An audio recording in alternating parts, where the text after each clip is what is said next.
तो सभी को जय श्री राम, हर हर महादेव। आशा करता हूँ कि आप लोग सभी कुशल मंगल होंगे। ये रामपाल का जो खंडन है हम वो लगातार करते हुए आ रहे हैं और आगे भी ऐसे ही करते रहेंगे, क्योंकि जो रामपाल ने अज्ञान फैलाया और जो उसके चेले अज्ञान फैलाते हैं, ठीक है, उसका खंडन करना ज़रूरी है। अब इसको कोई समझे या ना समझे ये उसके ऊपर बात है, ठीक है। वैसे बहुत से लोग रामपाल के चंगुल से निकल चुके हैं, शिवांश भाई के चैनल के द्वारा या हमारे चैनल के द्वारा, या बहुत से ऐसे जो सनातन के लिए लड़ रहे हैं इन विधर्मियों से। तो आज एक नया टॉपिक है होली के ऊपर। तो रामपाल के चेले होली क्यों नहीं मनाते हैं? गजब का लॉजिक दिया है इसने, गजब। मतलब कि अंधभक्ति की भी हद होती है। चलिएगा, सुन लीजिए। ये तुम होलिका दहन मनाते हो, होलिका माता की जय बोलते हो, और माँ है ना वो। होली क्यों मनाई जाती है आपको ये भी पता है? क्यों मनाई जाती है भाई तुम बताओ। मनाते आ रहे हमारे पूर्वज मनाते आ रहे। और क्या? होलिका किस लिए मनाई गई थी? क्योंकि उस दिन भगत प्रहलाद की रक्षा हुई थी, इसलिए मनाई गई थी ना। हाँ। तो और उसको मारने वाली कौन थी? उसकी खुद की सगी बुआ होलिका, जिसकी तुम होलिका माता की जय बोलते हो। तो एक बात बताओ, तुम तो भगत प्रहलाद का ही अपमान कर रहे हो। अच्छा, कर रहे हो? ये तो हमने सोचा नहीं। कैसे नहीं सोचा? इतने सीरियल देखते हो, उनमें बताई गई है कि भाई जब होलिका उसकी बुआ थी, वो उसको अपनी गोदी में लेके बैठती है, उसको जलाने की जब बात आती है, जब उसका पिता हिरण्यकश्यप कहता है कि ये तो मेरी बात मानता ही नहीं है, भक्ति करता है, तो उसकी बुआ जब उसे मारने गई है, उसी का तुम जयकारे लगा रहे हो। तो उसमें क्या मनाऊं मैं? तुम्हें तो उस भगत प्रहलाद की इज्जत करनी चाहिए जो भक्ति के लिए कुर्बान था, और परमात्मा ने फिर उसकी रक्षा भी करी। इसी के प्रमाण हमारे शास्त्र भी देते हैं। अच्छा बताओ। देखिए आपको, चलो पहले इसका इतना जो इसकी ये जो बकवास करी उसका बता देते हैं, ठीक है। होलिका जलाई जाती है, इसने कहाँ सुन लिया? होलिका माई की जय, होलिका माई की जय। होलिका जलाई जाती है उस दिन। क्यों जलाई जाती है वो पता ही होगा, कि भक्त प्रहलाद को गोद में लेके अग्नि में बैठ गई थी। जो हमारे प्रहलाद जी थे उनको मारने के लिए, ठीक है। तो अग्नि में प्रहलाद जी तो नहीं जले, क्योंकि भगवान विष्णु थे उनके, श्री हरिनारायण थे, पर होलिका जल गई थी, तो इसीलिए होली बनाई जाती है, ठीक है। अब देखो ये प्रमाण दिखा रहा है, दिखाएंगे। ये है श्री विष्णु पुराण, ये है श्री विष्णु पुराण जो गीता प्रेस गोरखपुर से प्रकाशित है, ठीक है जी। हाँ जी बताओ। इसी के अंदर आप आओगे ना, पहले अंश के अंदर, तो हिरण्यकश्यप बोलते हैं अपने सेनापति, अरे दिग्गजों तुम हट जाओ, दैत्यगण तुम अग्नि जलाओ, और हे वायु तुम अग्नि को प्रज्वलित करो, जिससे इस पापी को जला डाला जाए। तब वो खुद अपने दैत्यगणों को बोलते हैं कि इस प्रहलाद को आग में जलाकर बिठा दो। तब अपने स्वामी की आज्ञा से दानवगढ़ काष्ठ यानी कि लकड़ी के एक बड़े ढेर में स्थित उस असुर राजकुमार को यानी कि प्रहलाद को अग्नि प्रज्वलित करके उसको जलाने लगे। और उनको जलाने के लिए कौन बैठी थी? उनकी बुआ बैठी थी। इसी का प्रमाण आपको देते। एक और पुस्तक है जो सूक्ष्म वेद से संत रामपाल जी महाराज जी ने लिखी है, मुक्ति बोध, इससे आपको प्रमाणित करते हैं। और तो ये आप देख सकते हैं, ये मुक्ति बोध है, देख ले भाई। हाँ ये संत रामपाल जी महाराज द्वारा लिखित है। हाँ। और ये सूक्ष्म वेद जो गरीबदास जी महाराज जी का सूक्ष्म वेद है ना, हाँ जी, उसमें प्रमाण दे रखा है, तो वहां से ये चीज लिखी हुई है। बताओ एक बार। तो इसमें स्पष्ट है कि ये बात भक्त प्रहलाद, यानी कि जब भी भक्त प्रहलाद भक्ति की बात करा करता तो उसका अहंकारी पिता हिरण्यकश्यप क्रोध से लाल हो जाता था। तो जब उसने फिर बात करी तो वो लाल हो गया। उसने बोला कि भाई ये तो भक्ति की बात करता है, विष्णु जी भक्ति करता है, एक काम करो, नौकरों सिपाहियों से बोला कि इसको सांपों के बीच में जंगल में फेंका। ऐसा ही किया, लेकिन भक्त प्रहलाद नहीं मरा, सांपों ने उसे नहीं डसा, वो आराम से सो रहा था। फिर पर्वत से फेंकवाया तो फूलों के घने पौधों के ऊपर गिरा, मरा नहीं। फिर प्रहलाद की बुआ होलिका जो थी, जो तुम होलिका जला के आए हो ना, होलिका दहन करके आओ, होलिका माता की जय बोल रहे हो, हाँ। वही होलिका अपने भाई हिरण्यकश्यप की आज्ञा से चिता के ऊपर प्रहलाद को अपनी गोद में बिठाकर बैठ गई। होलिका के पास एक चद्दर थी, उसको ओढ़कर अगर बैठा जाए तो वो अग्नि में जलती नहीं थी। उस चद्दर को ओढ़कर वो अपने आप को पूरा ढककर बैठ गई और प्रहलाद को गोडों में बिठा लिया, यानी कि गोदी में, और कहा बेटा देख मैं भी तो बैठी हूँ, कुछ नहीं होगा तेरे को। अग्नि लगा दी गई।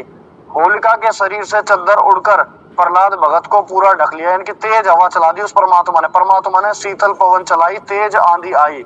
होलिका के शरीर से चद्दर उड़कर प्रहलाद भगत को पूरा ढक लिया। होलिका जलकर राख हो गई, भगत को आंच नहीं आई। प्रहलाद जी को विश्वास बढ़ता चला गया। ऐसे ऐसे 84 कष्ट भगत को दिए गए, परंतु परमात्मा ने भगत के विश्वास को देखकर, उसकी दृढ़ता से प्रसन्न होकर, उसके पतिव्रता धर्म से प्रभावित होकर प्रत्येक संकट में सहायता की।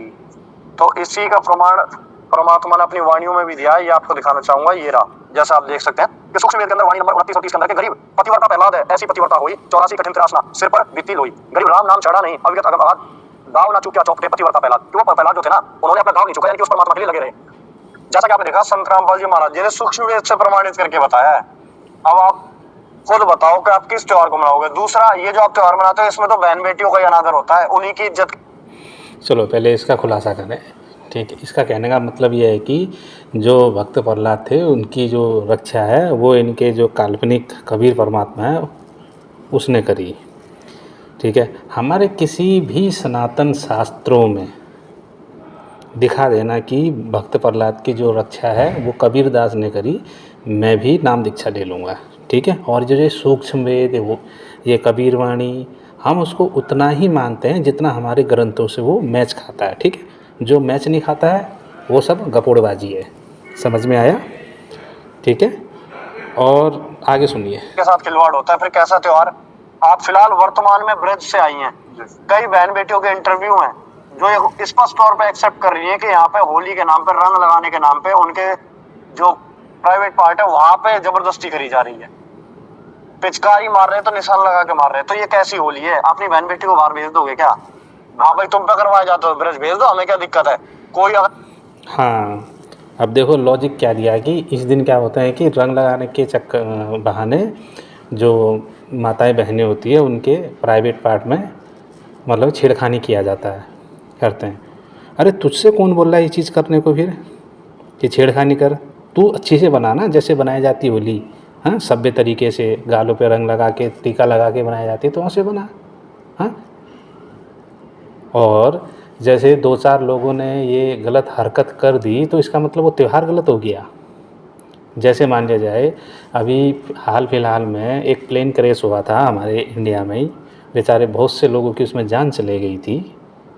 हाँ, क्या अब व्यक्ति ये कहकर प्लेन पे ना बैठे कि ना प्लेन तो बहुत क्रैश होते हैं तो इसलिए हमको नहीं बैठना चाहिए इस प्लेन में, ये प्लेन ही गलत है, इस प्रकार से कहकर नहीं बैठे?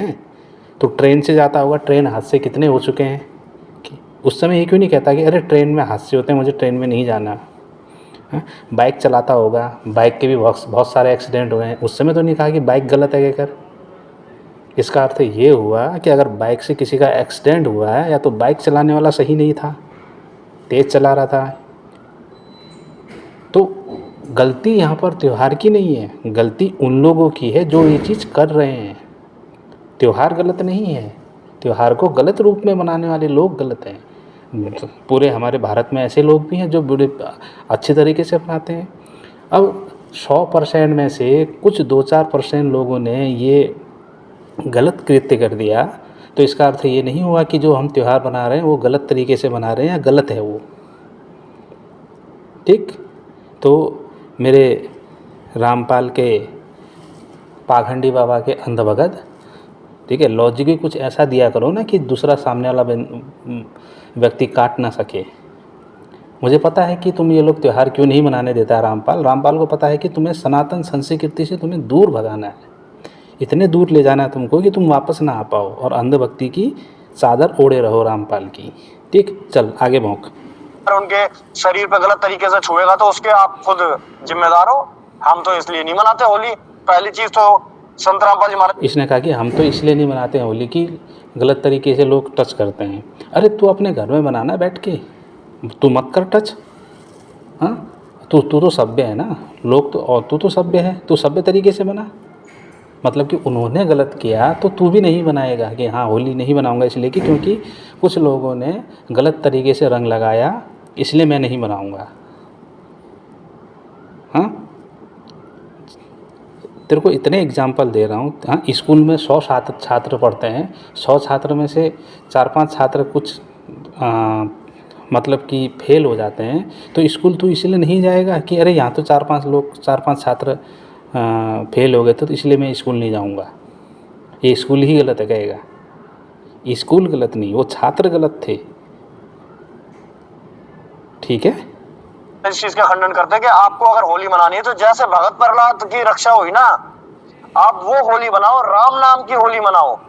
वास्तविकता में तो आपको उस भगत प्रहलाद की तरह भक्ति करनी चाहिए। और वर्तमान में उस भगत प्रहलाद की किसने रक्षा करी? गरीबदास जी महाराज बताते हैं कि प्रहलाद पैस परवान करिए धर नरसिंह अवतारे, क्यों कबीर परमात्मा आए थे वहां पर। ये लो एक और देख लो, इनकी कबीर परमात्मा आए थे इनकी। हाँ, भक्ति करते थे वो श्री हरिनारायण विष्णु की, और रक्षा करने कौन आया? इनका कबीर परमात्मा। वाह भाई वाह, तालियां होनी चाहिए मेरे सनातनी भाइयों, अगर जोरदार तालियां हो जाए ऐसे मूर्खों के लिए। मतलब कि गपोड़बाजी में तो रामपाल और रामपाल के चेले पीछे नहीं है, कहीं पीछे नहीं है। चल हमारे सनातन शास्त्रों में तू ये दिखा दे कि कबीरदास जो भक्त प्रहलाद थे उनकी रक्षा नरसिंह अवतार या जो भी है रक्षा किसने करी थी? तुम्हारे कबीर परमात्मा ने। मैं वचन देता हूँ कि मैं ये पूरा चैनल डिलीट कर दूँगा और रामपाल के शरण में आ जाऊँगा मैं। चल, अगर नहीं दिखा पाया तो तूने लात मारनी पड़ेगी रामपाल को, उसकी दीक्षा को। कोई विष्णु जी नहीं आए थे उनकी रक्षा करने के लिए, क्योंकि भक्ति में आस्था बनी रहे। तो वही कबीर भगवान आज संत रामपाल जी महाराज जी के रूप में विराजमान है इस धरा पर। अगर आपको कल्याण कराना है तो परमेश्वर रामपाल जी साहिब से नाम उपदेश लेके कल्याण कराओ भाई। हाँ, आया ना लाइन पे कि रामपाल से नाम दीक्षा लेकर अपना कल्याण कराओ। रामपाल से नाम दीक्षा लेकर हजारों लोगों के घर उजड़ गए, वो नहीं दिख रहा है तेरे को? हाँ, बेचारे 2-4 दिन पहले वो दो जो बुज़ुर्ग रो रहे थे कि मेरा बेटा मुझे वापस कर दो। शर्म नहीं आती है? हाँ, हमें कोई रामपाल से जाति दुश्मनी नहीं है, यह है कि सनातन के ग्रंथों पे छेड़छाड़ नहीं चलेगी। हाँ, भगवत गीता का मजाक बना के रख दिया तुमने, वेदों का मजाक बना के रख दिया। शर्म आनी चाहिए। तुम किसी को भी भगवान मानो, रामपाल को भगवान मानो, रामपाल के या कबीरदास को भगवान मानो, किसी को भी भगवान मानो, तुम स्वतंत्र हो, तुमसे कोई कुछ नहीं कहने वाला। पर यह कहो कि हमारा बाप सही है और तुम्हारा बाप निकम्मा है, तो वहाँ गलत हो जाएगा। ठीक, तो थोड़ा सा बुद्धि का इस्तेमाल कर लीजिए। ठीक है, आज के लिए इतना ही। तो अगली वीडियो में फिर मिलेंगे। तो सभी को जय श्री राम, हर हर महादेव।